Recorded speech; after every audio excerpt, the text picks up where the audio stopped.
आम्हा सुख दिशे संताची पायी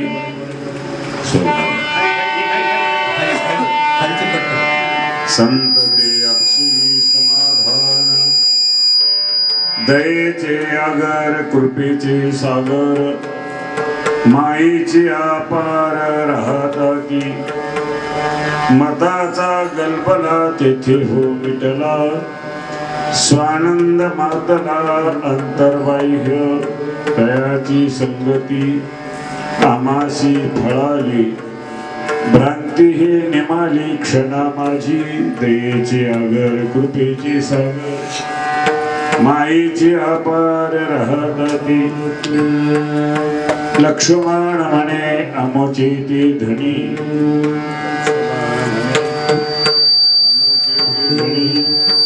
अक्षयी चरणी ध्यास त्यांच्या दयेचे आगर कृपेचे सागर माईची अपार राहतात ईश्वर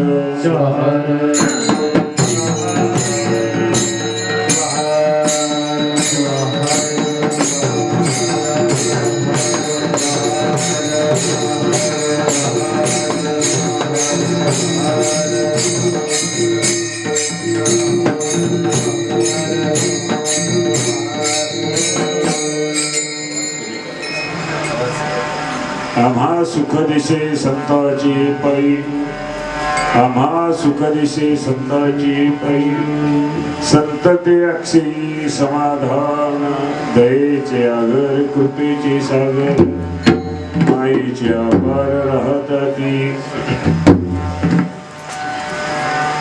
शिवस्य तत्व शिवये वेत्ती नंदीच विष्णू नगजा कुमार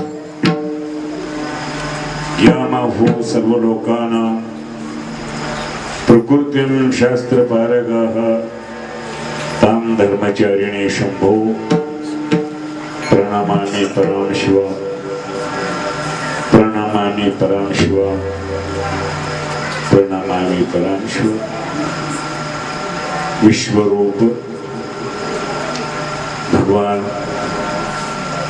शिवलिंगेश्वर प्रभूच्या पवित्र चरणी प्रणिपात समर्पित करून परम महातपस्वी अध्यात्म विधाती समाधी राजे मानवी जीवनाच्या उपासनेचा साधा आणि सोपा मंत्र देणारे शिवयोगी संत शिरोमणी मन्मथ माऊलींच्या संजीवन समाधीचे हृदय मंदिरामध्ये स्मरण करून वसुंधरा रत्न तथा राष्ट्रसंत डॉक्टर शिवलिंग शिवाचार्य माऊलींच्या दिव्य आणि पवित्र पचरणी अनंत अनंत अनंत प्रणिपात समर्पित करून क्रांतीश्वरी जगज्योती महात्मा विश्वेश्वर श्रीमद जगद्गुरु पंचाचार्यजी यांना अभिवादन करू. गेली 37 वर्षापासून तुम्ही चालवलेली ही कीर्तन परंपरा, भजन परंपरा, सत्याची परंपरा आणि आजच्या सत्याचं काही वेगळं आगळं आहे.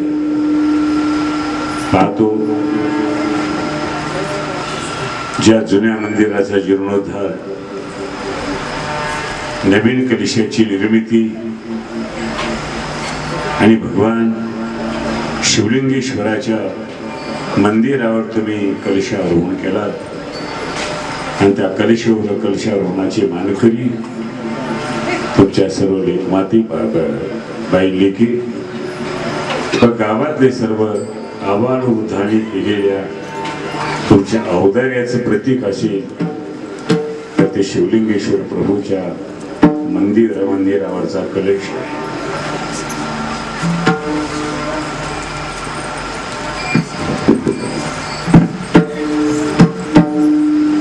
माझी प्रार्थना आहे, आता वरती कोणी माझ्या नमस्कार करायला घेऊ नका. तिथेच कोणी असतील तर माणसाला थांबवा. तिथे मीच तुमच्या सर्व दर्शनाला उभा आहे, त्यामुळे तुम्ही माझं दर्शन काय करणार? मी दर्शनार्थी, तुम्ही अधिकारी पुरुष आहे. म्हणून मी वारंवार सांगत असतो, तुमचे डोळे उंच आहेत, माझे डोळे खाली आहेत. तुम्ही माझ्यापेक्षा उंच पाहता, मी तुमच्यापेक्षा उभा असलो तरी मी लहान पाहतो, खाली पाहतोय. पण खाली पाहण्यामध्ये जे समाधान आहे ते उंच पाहण्यामध्ये समाधान. तशा दृष्टीने ही प्रार्थना आहे की आता कोणी नमस्कार करायला येऊ नका, पुढे आपण बोलूया. अखंड शिवनाम सत्यामध्ये आपल्या धर्मसंस्कृतीप्रमाणे, संस्काराप्रमाणे 600-650 लोकांची तुम्ही दीक्षा केलेली आहे, दीक्षा संस्कार झाले. अनेक गुरुवर्यांच्या आपल्या पदस्पर्शाने ही भूमी पावन झालेली आहे. ह्या भूमीमध्ये 3 तप पूर्ण करून 4 तपामध्ये तुमची सुरुवात झालेली ही सत्याची वाटचाल, आणि आज त्या सत्याच्या 37व्या वर्षाच्या पूर्णतेचा दिवस, आणि त्या दिवसाची शिवा म्हणजे भाजप. माझ्यापेक्षा विद्वत प्रचूर मंडळी, आमचे शिवभक्तीपरायण मारुतीराव महाराजजी, कवी महाराज, मोतीराव महाराज, सुंदर प्रकारचे कलावंत, आमचे देवकते आहेत, विजय आहेत, कवठेकर आमचे सस्नेही स्वामी आहेत, त्याबरोबर भुरे आहेत. आता अनेकांचे त्या ठिकाणी उपस्थित असलेले सर्व मान्यवर, त्या कार्यक्रमाचे संयोजक, आयोजक, त्या कार्यक्रमाचे प्रतिष्ठित नागरिक, आणि त्याही बरोबर या कार्यक्रमासाठी मदत आणि उदार अंतकरणाने दानधर्म करणारी सारी दानी गुणी, आपल्या सर्वांच्या मोठेपणातून, औदार्यातून उभा झालेली ही वास्तू आणि मंदिर, त्या सर्वांनी केलेल्या सहकार्याबद्दल मी त्यांचे नाव घेतो. त्यांचे नाव घेणं माझं कर्म करत आहे.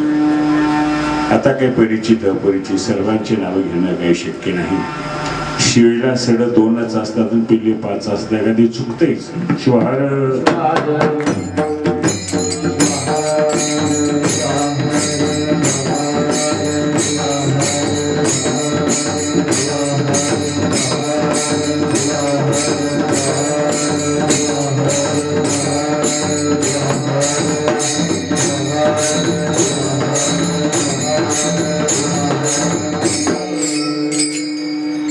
मी माझ्या म्हणलं तर थोडं कुठं तर लहानपण आहे. आपल्या सर्वांच्या आणि सर्वांच्या भूषणाचं वैभव असेल तर आपल्या सर्वांचं महत्वाचं कौतुकाचं स्थान गुरुकुलम.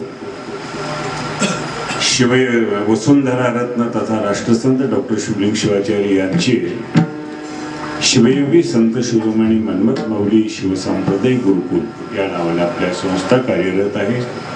हे सर्व महाराज बाल कलावंत, ज्या कलावंताची कला सादरीकरण करता असताना मी आताच दुपारच्या कार्यक्रमामध्ये, केंद्रीय गावकोच्या कार्यक्रमामध्ये उपस्थित राहण्याचा योग ताईने मला काही दिवसापासून सांगितलं, बाबा तुम्ही आले पाहिजे. आणि ज्यावेळेस मी तुम्ही खरे कार्यक्रम करणार आहेत का असं लोकांकडून म्हणून लागल्यानंतर मी खात्री करून घेतली, मी बाबा आळंदीला आहे आणि आळंदीचा कार्यक्रम आल्यानंतर मी कामाला सुरुवात करणार आहे, तशी काळजी करू नका. फक्त ते करणारी आहेत, पण माझ्या गणेश शाही या अकॅडमीमध्ये किंवा सैनिक स्कूलमध्ये मी करणार आहे. आपण आलं पाहिजे. सर्वांनी सुंदर प्रकारची उपस्थिती लावली आणि त्यामध्ये सुद्धा मी सर्वांचे अर्ज असतो. आमच्या जिल्ह्याचे बरेचसे सर्व कार्यकर्ते होते, खासदार होते, जिल्हा अध्यक्ष होते. त्यावेळेस मला प्रस्तावित करण्याची संधी मिळाली. मी प्रस्ताविकामध्ये हे सांगितलेलं आहे, विश्व चैतन्याचा आविष्कार म्हणजे कला. त्या कलेचं सादरीकरण जेव्हा लेकरं करू लागले त्यावेळेस मला फार वेगळं समाधान वाटलं. मी थोडं बुद्ध कलावंताच्या कमिटीवर मला महाराष्ट्र शासनाने उपाध्यक्ष म्हणून माझी निवड केल्यामुळे अनेक कलावंतीची मला जाणीव झाली. मग त्याच वेगवेगळ्या प्रकारचे कलावंत असतील, मग पोतराज असेल, गोंधळे असेल, त्या ठिकाणी माग्या मुरळे असतील, कीर्तनकार असतील, प्रवचनकार असतील, गायक असतील, प्रबोधनकार असतील, तबला वादक असतील, मृदंग वाजवता हार्मोनियम वादक असतील, अहो कोणी नाकाच्या स्वरातूनच तबला वाजवला, कोणी हार्मोनियम वाजवलं. अनेक प्रकारचे महाराज कला प्रदर्शित करत असताना एक वेगळा आनंद होता. आणि मी बोलून गेलो, ह्या कलेचा आविष्कार म्हणजे चैतन्याचा आविष्कार म्हणजे कला महाराज. मी थोडक्या वेळामध्ये परवंता देणार आहे. कुठं जर मागे पुढे झालं तर तुमचं अवधानच हे मला सांभाळू शकते. शिवाय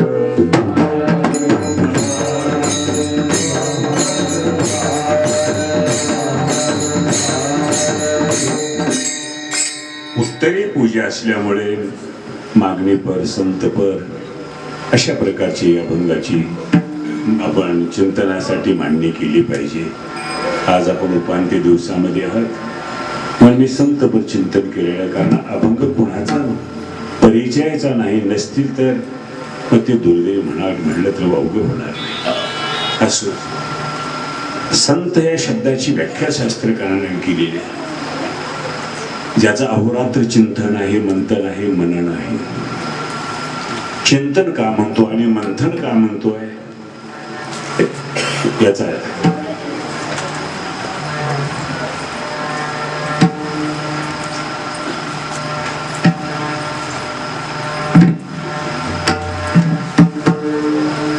शिवहर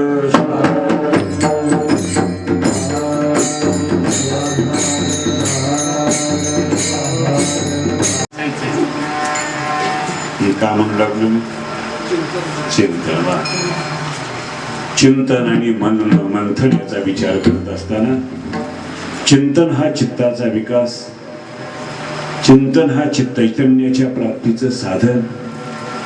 आपल्या बरीचशी साधनामध्ये अनेक प्रकारचे आपण साधनांतर करत असतो.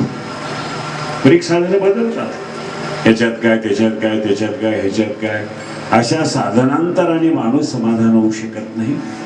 पण साधन असं आहे की ज्या साधनामध्ये साध्य दडलेल्या अशा वस्तूचं चिंतन करणं हे म्हणजे संतांचे लक्षण आहे. संत लक्षणाने विचार करावा, संत स्वभावाने ओळखावं, संत आपल्या कीर्तीने ओळखावं, संत त्यागाने ओळखावं, संत दानाने ओळखावं, संत ज्ञानाने ओळखावं आणि संत समाधानाने ओळखावं. त्याला संत म्हणावं.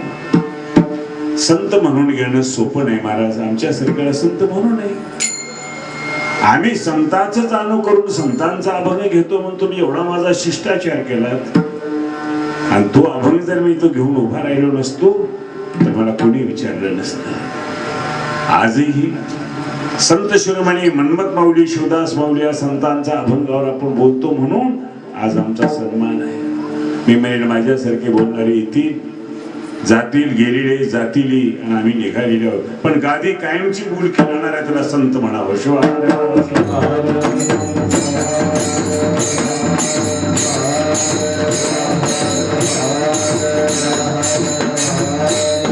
राहील म्हणल्यापेक्षा बोलकी ठेवलेली आहे त्याला संत म्हणावं.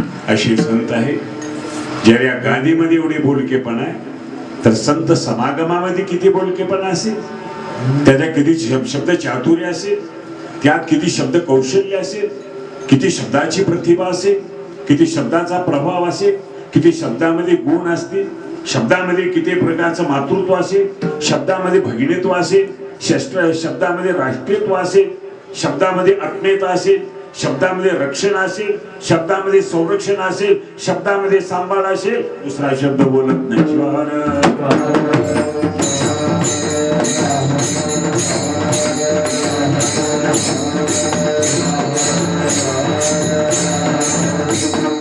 जेव्हा ठिकाणी अवतार घेतला, दुष्टाचा संहार करावा, सज्जनाचं प्रतिपालन करावं. आता मी विचारतो तुम्हाला, माझा अधिकार नसताना तुम्ही सज्जन आहेत का नाही? हो,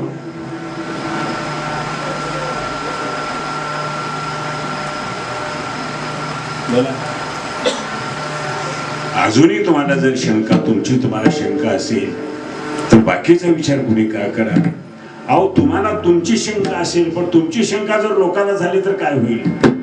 अरे ते वेगळं.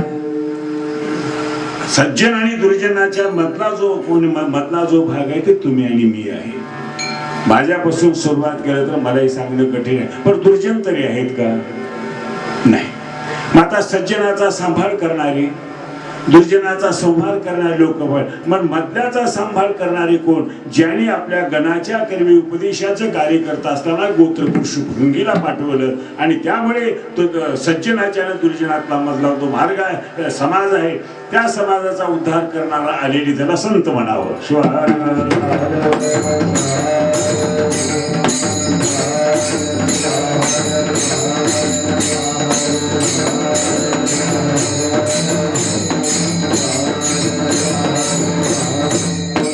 दोन्ही लोक आहे, विपुल लोक आहे. त्याच्यासाठी अहो, सज्जनाचा जेवढा सांभाळ करावा लागतो त्याच्यापेक्षा दुर्जनाचा सांभाळ करणे विशेष म्हणतात संत महाराज. मी म्हणेल सज्जन जाऊ द्या, पुण्यवान तर आहेतच, पण पाप्याला पुण्यवान करणं हे विशेष सामर्थ्य आहे.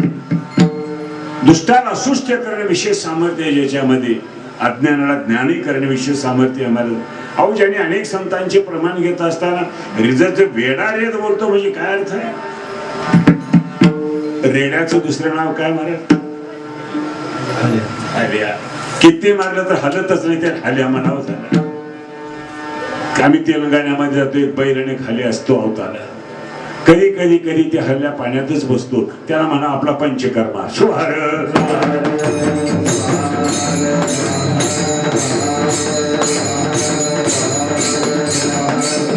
सांगून आम्ही जागावर हलत नाही म्हणून एवढं म्हणायचं का? हल्लं पाहिजे.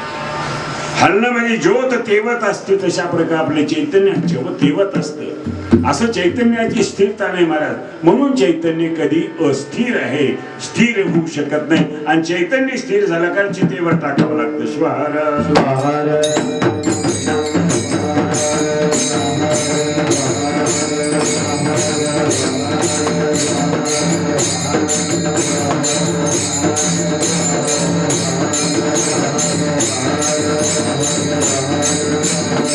म्हणून नित्य चैतन्य बोलकं स्वरूप असेल तर त्या चैतन्याचं स्वरूप ज्याने चिंतनाने आपलं अंगीकृत करून, तुम्हीही चैतन्याचेच भागीदारी आहे, चैतन्याचे अधिकारी आहे. चैतन्य तुमच्यामध्ये आहे, पशुमध्ये आहे, प्राण्यामध्ये आहे, वृक्षामध्ये आहे, दगडामध्ये आहे, पाषाणामध्ये, सर्वांमध्ये चैतन्य. ते माझ्यामध्ये चैतन्य हा तुमच्यात आहे अशी ओळख करून देणारे त्याला सांगतो. आम्ही देऊ शकत नाही. आम्ही माझी मलाच ओळख नाही तर बाकीचा विचार काय करायचा? माणसं कुठूनही अनुमान काढतात. कशाचा अनुमान काढावे? एखाद्याने विचारलं, महाराज तुमचा पक्ष काय? तुमचा पक्ष काय? नाही, मागच्या काळात नाही बोलू लागलो, आता नाही, आता पक्षाचं काम राहिलं नाही. संतांना वेळ तुमचा पक्ष काय? भगवान परिशिवाचं लक्ष आमचा पक्ष. शिवहार.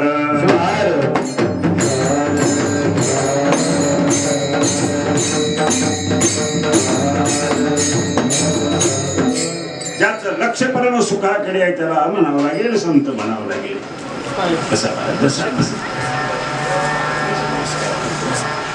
ज्याचं लक्ष, म्हणून माऊली म्हणतात लक्ष जीवनाचं सर्वाचं लक्ष तुमचं लक्ष तुमच्याकडे असावं, तुमचं लक्ष भुक्त्यामध्ये असावं, तुमचं लक्ष भगवंताकडे असावं, तुमचं लक्ष तुमच्या आत्मस्वरूपाकडे यावं. म्हणून तुमचं लक्ष तुमच्याकडे केंद्रित करण्यासाठी त्याला अंतर्दृष्टी म्हणतात.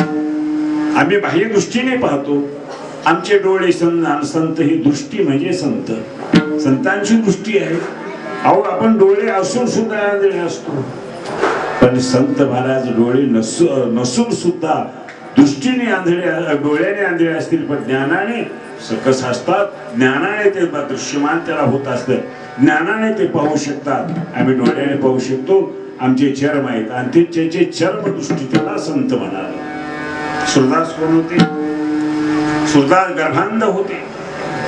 मी परवा आपल्या संप्रदायाची चांगल्या पंडित सुरमणी रवी किडीलेजी यांना नागरी सत्काराचा कार्यक्रम काल 20 तारखेला ठेवला आणि त्यातही मला अनेक प्रमुख पाहुण्यापैकी मलाही प्रमुख म्हणून बोलावलं होतं. पण काही म्हणलेला येण्यासाठी वेळ होता आणि मला जाण्याची घाई होती. तरी पण सांगितलं तुम्ही फक्त पूजन करा, उद्घाटन करा. उद्घाटक आणि आम्ही काही असलेले प्रतिष्ठित मंडळी निमंत्रित मंडळाचे उद्घाटन झालं आणि त्यावेळेस मी सांगितलं महाराज, ज्यावेळेस सुरदासचं नाव घेतलं की प्रत्येकाच्या मनामध्ये त्यांच्या गाण्याच्या लहरी निर्माण होतात. लहरी निर्माण होतात. लहरी निर्माण होत असताना त्या लहरीकडे पाहत असताना त्यांची लहर आपल्यापासून वेगळी होती आणि त्या लहरीने होत होतो तस्मै नाद ब्रह्मै नमः या सामवेदाच्याकडे त्यांचं लक्ष केंद्रित होत असतं. तसं संत हे लक्ष्य आहे. लक्ष्य म्हणजे सुख, लक्ष्य म्हणजे ज्ञान, लक्ष्य म्हणजे विज्ञान, लक्ष्य म्हणजे मीची ओळख, लक्ष्य म्हणजे स्वरूपाचं ज्ञान. शास्त्र साक्षात्काराची प्रतीती ज्याला प्राप्त झाली त्याला संत म्हणावं.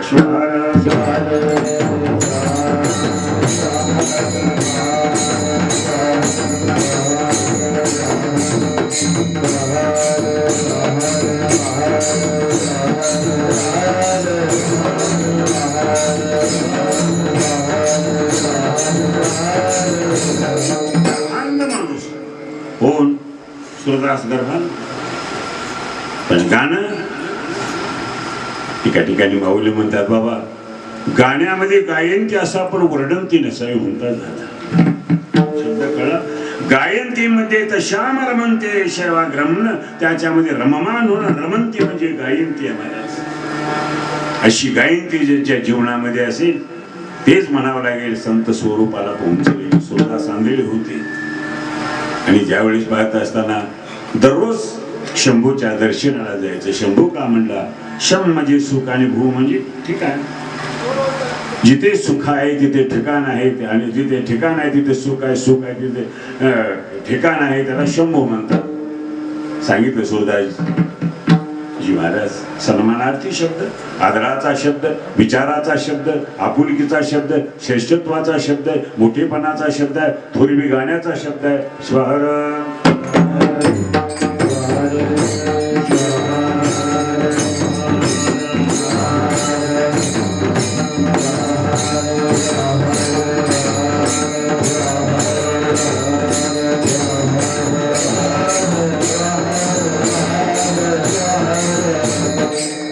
दररोज कुणाचं तर सहकारी घेता दर्शनाला जाता, कुठे जाता.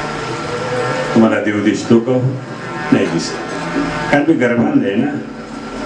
मग कशाला जाता? म्हणलो मला तर दिसत नाही, मला तर दिसत नाही. पण तुम्हाला डोळे असलेला विचारतो, तुम्हाला तर दिसतो.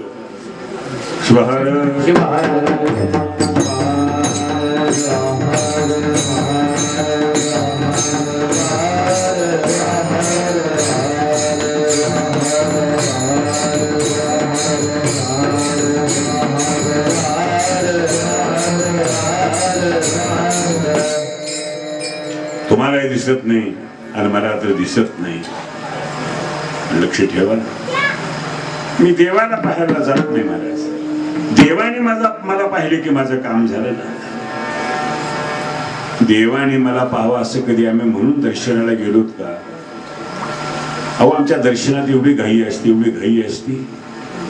त्या घाईमुळे आम्हाला देव सुद्धा दिसत नाही. जर आम्हाला मंदिरातला देव दिसत नाही, मग आमच्यातला देव कसा काय दिसेल? मंदिरातला देव दाखवणारे, हे बघा इथं मंदिर आहे, हे बघा ते गेल्यानंतर तुम्हाला ते शिखर दिसेल, असे दाखवणार आहेत. पण तुमच्यातला देव दाखवणार त्याला संत म्हणावं.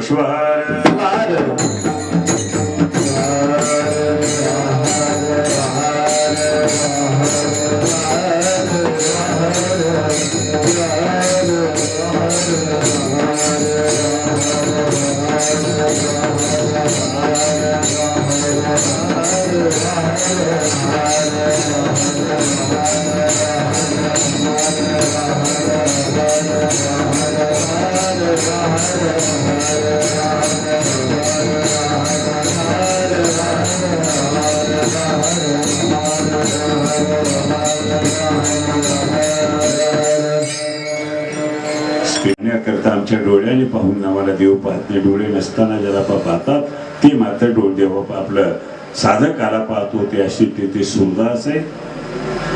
ते गायन कलेमध्ये फार मोठे प्रावीण्य मिळवलेले. सुरदासच्या नंतर हरिशन झाले. हरिशनच्या नंतर तानसेन झाले. तानसेनच्या नंतर भीमसेन झाले. दिगंबर विष्णू पलस्कुर झाले.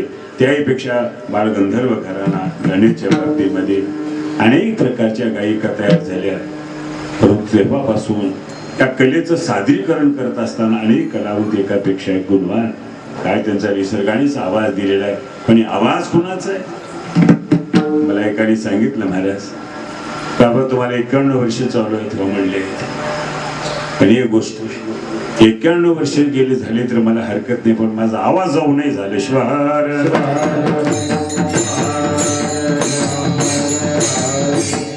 सर्व गेलं तर चालेल, पण आवाज जाऊ नये महाराज. हे दिलेली माझ्या गुरु माऊलींची फार मोठी शिदुरी आहे. असो जे असेल, सुरदासजी एवढे मोठे प्रेमळ होते. त्यांना नेहमी काही जात अंतकरण एवढं आपलं कणवाळू होतं की त्यांच्या अंतकरणाचा विचार केला तर खरोखरच त्यापेक्षा आम्ही किती कठोर, किती आम्ही निष्ठुर आहात असं आमचं आपण आपल्याला पश्चाताप करण्यासारखी गोष्ट आहे. पुढचा दृष्टांत सुरदासजीचा सांगत नाही. ज्या वेळेस सुरदासजीने आपल्या कलेने महाराज भगवंताला अडवलं, अर्धनारी नटेश्वर, अहो भगवान शंभूच्या तांडव नृत्यातूनच संगीताची निर्मिती झाली. काय बोला. आणि एवढे मोठे आज व्याकरण पंडित, पाणिनी सारखा एवढा मोठा व्याकरणाचार्य, पाणिनी एवढं मोठं व्याकरण, इलकाना, मात्रा, नाम, विशेषनाम, सर्वनाम अशा प्रकारची ज्यावेळेस त्याने व्याकरण लिहिल्या गेलं. पण त्या व्याकरणाचं उत्पत्ती कुठून झाली असेल तर भगवान शंभूच्या डमरूच्या नादातून झाली. महाराज काय नाद आहे, काय आवाज आहे. अरे ज्याच्या तुमच्या कोमल अशा आवाजाने किंवा तुम्ही राग कोणत्या वेळेस कोणता गाव आहे हे आपल्याला कळलं पाहिजे. उन्हाळ्यामध्ये जर मे महिन्यामध्ये जर मेघ मल्हार जर राग गायला तर पाऊस पडतो. दीप नावाचा राग जर गायला असेल तर बिलाकाडीचा दिवा लागतो. काय त्या नादा सामर्थ्य असेल, काय त्यांचा आवाज असेल, त्या आवाजामध्ये किती प्रेम लहरी असेल, किती कोमलता असेल. अहो एखादी पाहतो आपण बीज जर पडला असेल, मोठमोठ्या गडी आहे, किल्ली आहे, त्याच्यामध्ये बीज रुजवल्यानंतर ते झाड तयार होतं. ते किती मोठी एखादी आम्ही ब्लॅस्टिन करून जर ते गुरुज पाडा म्हणलं तर ती पडत नाही, पण ती मूळ खडकामध्ये घुसती. त्याला लवचिक तसा आवाजाच्या लहरी येतात, हे गाण्याच्या लहरी येतात, हे रागाच्या लहरी येतात. त्याच्यामुळे अंतकरणातून म्हणायला लागल्यावर भगवान शिवप्रभू तोही नादरूप होतो. अशा नादातून म्हणून ही कीर्तन परंपरेला नादाची साथ लावली. आणि कीर्तन परंपरा म्हणजे सर्वांचं साधं सोपन साधन म्हणून कीर्तन परंपरा आहे. देवाधिकाने कीर्तन केले नाही, तर संतांनी कीर्तन केले. संतांनी सर्वांना स्वतः मार्गातून सांगितले. आभार वृद्धांना, माय मातांना, दीन दुबळ्यांना, श्रीमंत गरिबांना, राजा रंकांना, भनक भिकाऱ्यांना, विद्वानांना, कुलवंतांना, शिलवंतांना, पुण्यवंतांना, भाग्यवंतांना, प्रज्ञावंतांना, ज्ञानवंतांना सर्वांना महाराजा नामामध्ये गौरव ती कीर्तन परंपरा. आणि कीर्तन परंपरा सांगणारे त्याला संत म्हणावं.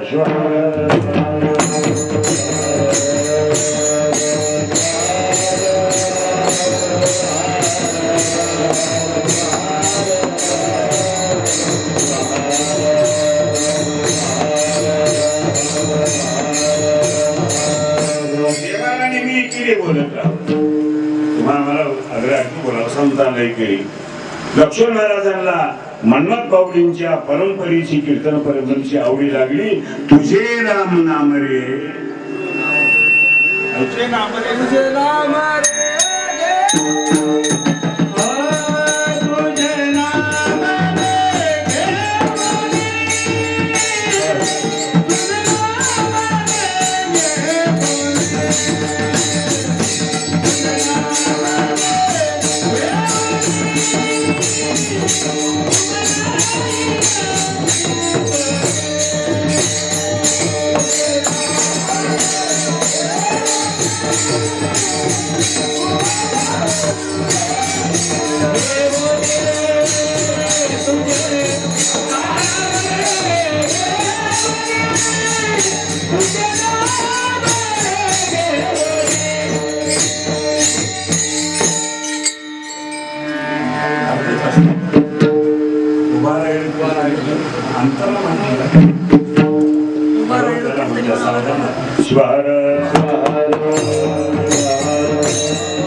गायकांनी लक्षपूर्वक प्रमाणे पूर्वार्ध म्हणायचं, उत्तरार्ध म्हणायचं, पूर्वार्धावर आल्यानंतर तिथं तिकडं बंद करायचं. लक्ष ठेवा.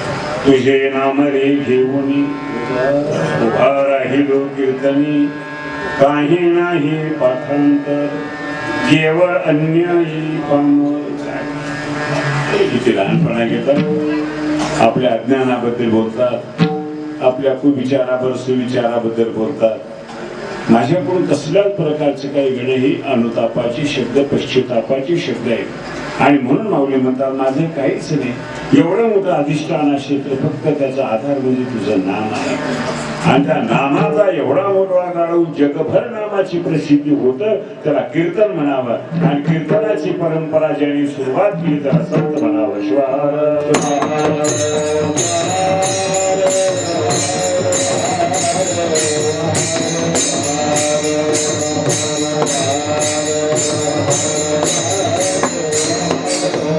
नाम म्हणजेच कीर्तन. करा नाम घोष कीर्तनी आनंद, तया लागी छंदाची गोड. काय गोड किती गोड म्हणतात नामाला, किती गोड म्हणाल. तुमच्या नावाला एखादी विशेषण लावून तुमचं नाव घेतल्यानंतर किती मोठा आनंद होतो. पण घेणाऱ्याचा ते अधिकार लागतो. मला जो होत नाही. एखाद्या मंगल कार्यामध्ये सुवासिनीने त्याला घ्यावं लागतं. आम्ही घेऊन काय की जरूर घ्यावं, पण तिचा जो काना टाकला जातो त्याच्यामुळे विशेष शृंगार त्याला. तसं माऊली म्हणतात मला कळालं नाही कळालं तरी चालेल, मला स्वर ताल नाही कळाला तर चालेल. एकाने मला विचारलं महाराज तुम्ही कोणत्या पट्टीत गाता? मी म्हणलो स्वपटपट्टीत.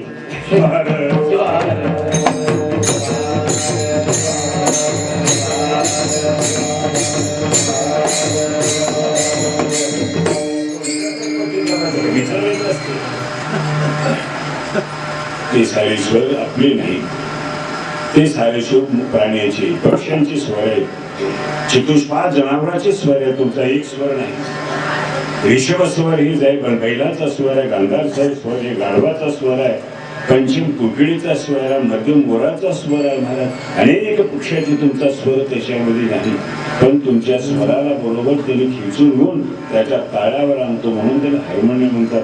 200 वर्षापूर्वी हार्मोनियम नव्हती महाराज. 200 वर्षीच आयुष्य, त्याच्या पूर्वचं नाही. मग आपलं स्वर कोणत्याचा असेल तर त्याला नाद ब्रह्म विना म्हणा. एवढंच नाही, नारदाच्या पूर्वी सुद्धा विना घेऊन पंचपदी करण्याची परंपरा होती. हे कीर्तन परंपरा साधी गोष्ट नाही. आणि याच्यामध्ये जर गात असताना आपण त्या ठिकाणी दे हे भाव अवघा गेला शिवरूपी बी नटला, नाचूया कीर्तनी आनंदाने. नाचणे म्हणजे काय? धुमधडाका का? नाचणे म्हणजे भावविभोर अवस्था. देह भाव अवघा गेला, देह भाव अवघा गेला, देह भाव अवघा गेला,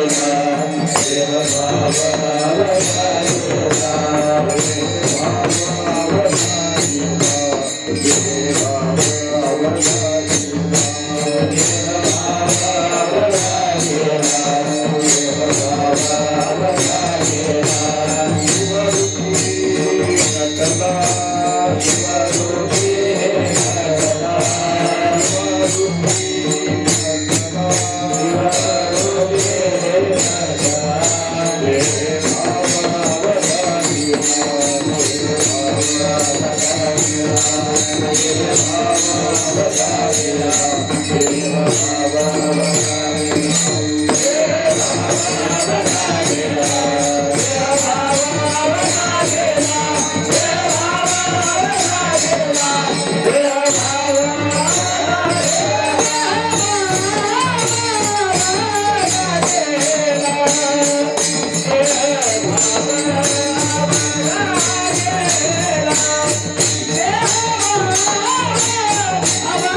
देहे भाव अवघा गेला शिवरूपी मी नटला मला सांगतात देह भाव विसरावा लागतो.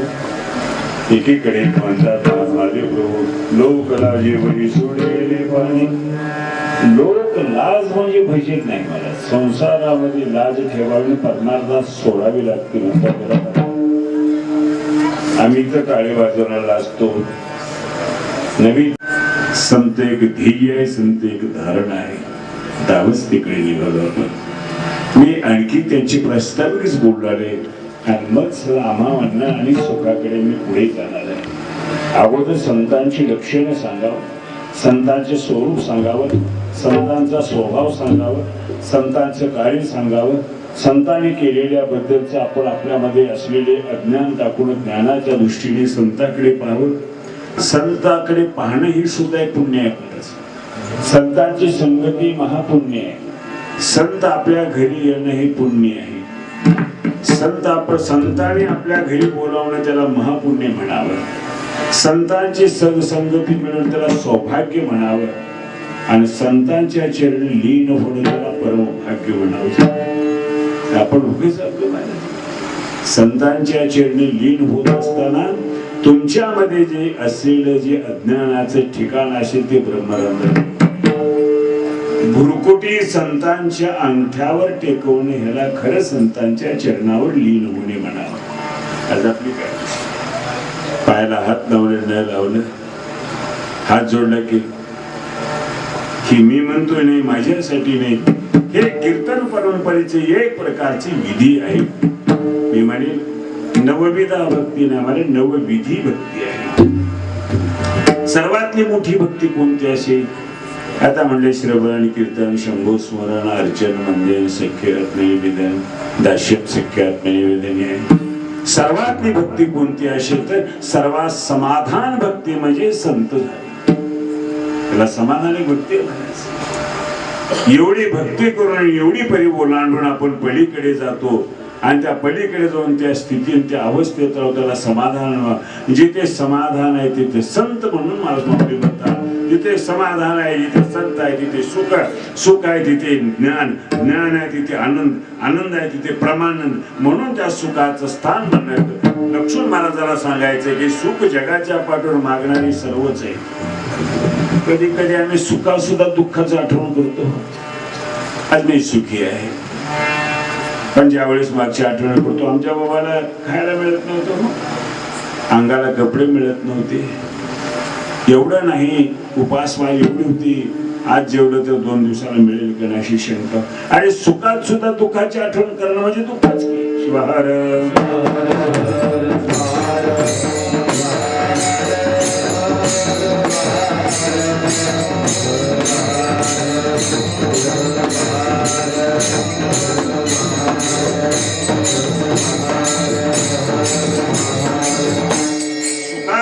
सुखाची आठवणी करू नये आणि दुःखाची दुःखाची आठवणी करू नये महाराज. आता सुखे आहेत ना, तसं माऊली म्हणतात जे झालं होऊन गेलं, हे सुख दुःख हे प्रारब्धाच्या गोष्टी आहेत, तुमच्या आमच्या हातात काय नाही महाराज. अन्नाच्छादन सुख दुःखाधिक प्रारब्धेची देख लपी जेव्हा ही प्रारब्धाचा भाग आहे. त्याच्यामध्ये मला सुख झालं मला दुःख झालं कधीच म्हणून जे होणार आहे. आणि खऱ्या सुखाची प्राप्ती अशी तर संताकडेच आहे. आणि संतांच्याकडे कोणाकडे म्हणलं तर माऊली ठिकाणी सांगता झालं पहिल्या चरणात.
आम्हा सुख दिशे संताची पायी. काय माऊलीचं धाडस असेल, काय माऊलीची ताकद आहे, काय माऊलीची शक्ती आहे. एवढा शब्द जी गोष्ट दिसणारी नाही त्याला दिशे म्हणत असताना त्याला ताकद लागते, त्याला योग्यता लागतो, त्याला अधिकार पाहिजे, त्याला प्रतीती पाहिजे, त्याला साक्षात्कार पाहिजे, त्याला अनुभव पाहिजे, त्याला अनुभूती पाहिजे. महाराज दिसणारी सुख नाही म्हणून माऊली म्हणतात दिशे हा माऊलींचा अनुभव आहे.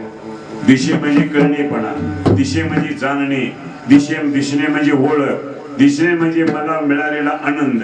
त्या आनंदाला दिशेने म्हणत असताना हे संतांचा अधिकार आहे, हे संतांची योग्यता आहे, म्हणून संतांची ती अवस्था आहे.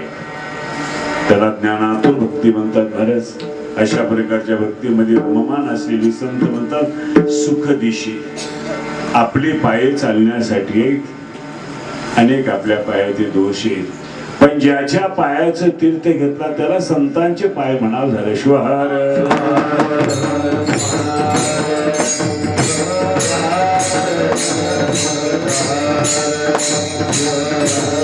आणि त्याच पायाचं तीर्थ घेतलं की लागलीच महाराज त्या पायाचं नाव बदलतं. चरणीची त्याच्या तीर्थे मागावया येथे दाखवल्या सर्व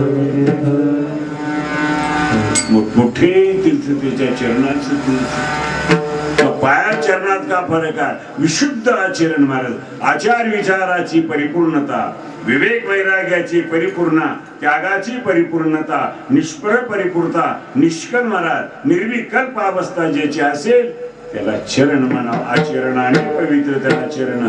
अशा चरणाच्या तीर्थाच्या पेक्षा जगाच्या पाठीचे उदंड तीर्थ आहे त्यापेक्षा करतात.